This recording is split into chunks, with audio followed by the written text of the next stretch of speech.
حق شناس کتا ناشکر آدمی سے کہیں زیادہ بہتر ہے۔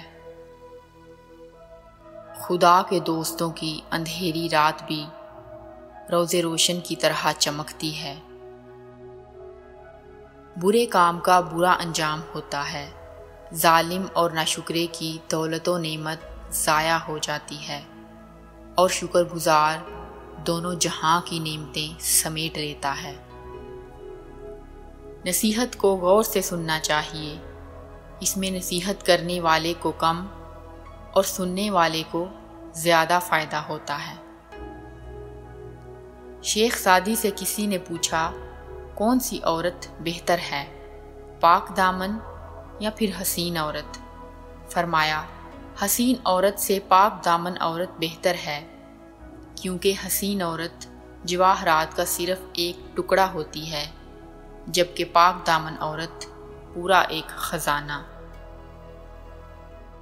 علم حاصل کرنے کے لیے خود کو شمع کی مانند پگھلاؤ۔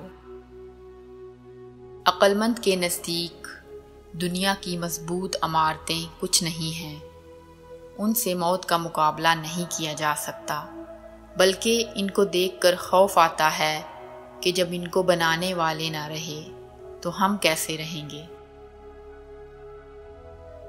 جو کوئی اپنی کمائی سے روٹی کھاتا ہے اسے حاتم طائی کا احسان نہیں لینا پڑتا۔